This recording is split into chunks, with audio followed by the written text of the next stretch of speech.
गोंदिया जिले के दौरे पर आए पालक मंत्री बाबा साहेब पाटिल ने सड़क अर्जुनी तहसील के क्षतिग्रस्त क्षेत्रों का दौरा किया। इस दौरान उन्होंने पूरी तरह से बर्बाद हुई फसलों का तत्काल पंचनामा करने के आदेश प्रशासन को दिए। गोंदिया जिले में 2 दिन पहले हुई बेमौसम बारिश के कारण खेती को भारी नुकसान पहुंचा है। कुछ जगहों पर ओलावृष्टि भी हुई, जिससे मक्का जैसी तैयार फसलें भी बर्बाद हो गईं। इसी को लेकर जिले के दौरे पर आए पालक मंत्री बाबा साहेब पाटिल ने सड़क अर्जुनी तहसील के प्रभावित खेतों का निरीक्षण किया। इस मौके पर विधायक राजकुमार बड़ोले, जिला परिषद अध्यक्ष रायकराम भेंडारकर, जिला परिषद सदस्य, पंचायत समिति सदस्य, सभापति, उप सभापति भी उपस्थित थे।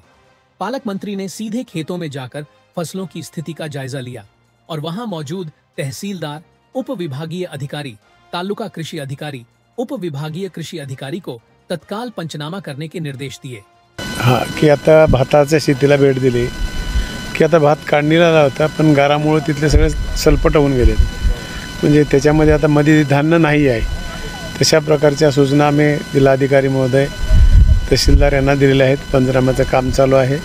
फक्त धानचं नुकसान झालं असं नाही, तर आता टरबूजाची शेती बघितली, टरबूज असेल, ड्रॅगन फ्रूट असेल, आंबा असेल, गार आणि फळाची जिथं लोकांची टक्कर झाली, भेट झाली, ते फ्रूट्स खाण्यासारखं राहत नाही, नासून जात आहे। त्याच्यामुळं ह्या पिकाचं नुकसान झालेलं आहे। पंचनामे केलेत, करत आहेत आणि निश्चितपणे सरकार यांना मदत करणार आहे। आता टरबूजाची शेती खूप मोठी होती, आता बघितलं 10 एकरचा प्लॉट होता। हे टरबूज खायला येऊ शकत नाही, त्याचं नुकसान इतकं होतं आहे की दिसायला टरबूज वरून दिसतं आहे, पण ज्यावेळेस फोडल्यानंतर मध्ये सगळे डॅमेज झाले असते आणि खाण्यासारखं राहत नाही। म्हणून त्याचे पंचनामे करून सरकार त्यांना निश्चितपणे मदत करणार आहे। जिथं जिथं नुकसान झाले तिथे सगळ्याचे पंचनामे करून त्यांना शासन निश्चितपणे मदत करणार। दुसरं सांगायचं की यावर्षी सरकारने पीक विम्याच्या संदर्भात वेगळा निर्णय घेतला आहे। पूर्वी 1 रुपया पद्धतीने घेत होता, त्याच्यात बदल केला आहे की पूर्वी अशा प्रकारचा अवकाळी पाऊस पडला, गारपीट झाली, नुकसान झालं तर त्याच्यामध्ये समावेश नव्हता। तर अशा प्रकारे आता इथून येणाऱ्या काळामध्ये त्याचा देखील समावेश केला आहे आणि भविष्यात अशा अचानकपणे निसर्ग लहरीपणा झाला आहे। एवढा पाऊस कधी पडत नव्हता, गारपीट अचानक येत नव्हती, आता यायला लागले, म्हणून त्याचा देखील समावेश या विम्यामध्ये केला आहे। त्याच्यामुळे निश्चितपणे आपल्याला दिलासा मिळणार आहे। वहीं दूसरी ओर गोंदिया जिले के 8,810 किसान महात्मा ज्योतिबा फुले प्रोत्साहन कर्ज माफी योजना से वंचित हैं। इस पर पूछे जाने पर पालक मंत्री बाबा साहेब पाटिल ने कहा कि पहले कुछ बकाया था जिसे चुका दिया गया है। यदि अभी भी कोई बकाया है तो उसे भी दिया जाएगा, ऐसा उन्होंने पत्रकारों से बात करते हुए कहा। निवेदन दिलेलं आपल्याला, त्याच्यामुळे महात्मा ज्योतिबा फुले कर्जमाफी योजनेअंतर्गत जिल्ह्यातील 8,810 शेतकरी, धान उत्पादक शेतकरी आहेत, त्यांना अजूनही प्रोत्साहन राशी मिळालेली नाही, ते वंचित आहेत। काय सांगाल? मागं जेवढं काही थकबाकी होती आमच्याकडे राहिलेली, त्या लोकांचे दिल्यात, अजून काही राहिले असतं त्यापासून देऊन टाकू त्यांचे। इसी तरह अर्जुनी मोरगांव विधानसभा क्षेत्र के विधायक राजकुमार बड़ोले ने भी पहले क्षतिग्रस्त क्षेत्रों का दौरा किया था। उन्होंने बताया कि तालुका में धान, मक्का, पपीता, तरबूज, अमरूद सहित कई फसलों की बुआई किसानों ने की थी, जो बेमौसम बारिश और ओलावृष्टि के कारण भारी नुकसान की चपेट में आ गई है। सभी फसलों के पंचनामे किए जा रहे हैं और यह सुनिश्चित किया गया है कि कोई भी किसान वंचित न रहे। अर्जुनी मोरगाव विधानसभा क्षेत्रात सडक अर्जुनी तालुक्यामध्ये मोठ्या प्रमाणामध्ये 3 दिवसापूर्वी गार पडली आणि त्याच्यामुळे 80% धानाचं नुकसान झालं आहे।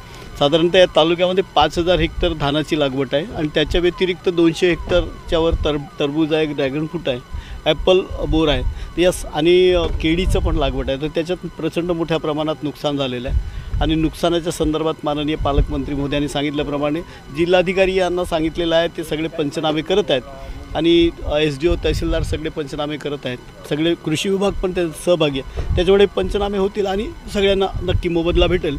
माननीय मुख्यमंत्री महोदय आणि माननीय पुनर्वसन मंत्री आहेत, त्यांना आम्ही ऑलरेडी या संदर्भातले निवेदनं दिलेले आहेत आणि ते त्यावर कार्यवाही करतात। तालुक्यामध्ये पपईची शेती पण आहे, ते मोठ्या प्रमाणात नुकसान झाले। पपईची पण लागवड ज्या ठिकाणी केलेली आहे, तर पपईचे पण नुकसान भरपाई माननीय महोदय नक्की करतील। आपण सगळेच पिकाचं पंचनामे करायला सांगितलेलं आहे। 3-4 दिन पहले बेमौसम बारिश आई, कहीं बारिश तो कहीं तूफान आया, जिससे कई किसानों की फसलें बर्बाद हो गईं।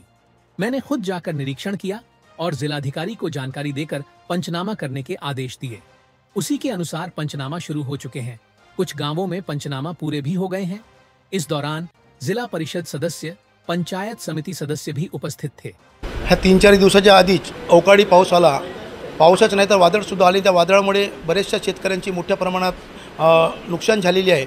त्यांच्यामध्ये मग धानाचं पीक असेल, टरबूजाचं पीक असेल, पेरूचं सुद्धा पीक असेल, त्याचं मोठ्या प्रमाणात नुकसान झालेलं आहे। आम्ही तात्काळ कलेक्टर साहेबांना फोन करून फोनद्वारे माहिती दिली आणि तात्काळ आदेशसुद्धा दिले आणि आदेशाला अनुसरून माझ्या माहितीप्रमाणे काही गावात पंचनामेसुद्धा झाले। मी स्वतः माझ्यासोबत जिल्हा परिषदेचे सन्माननीय सदस्य, पंचायत समितीचे सदस्य होते सोबत। जवळपास आम्ही या ठिकाणी मसवानी असेल, घोटी असेल, परसोडी असेल या गावांना भेटी देऊन पंचनामे सोबतच करून घेण्याचा प्रयत्न केला आणि येत्या 8 दिवसामध्ये ही पंचनामे होतील आणि प्रत्येक शेतकऱ्याला निश्चितपणे नुकसानी भरपाई मिळेल याच्यासाठी आम्ही प्रयत्नशील आहोत।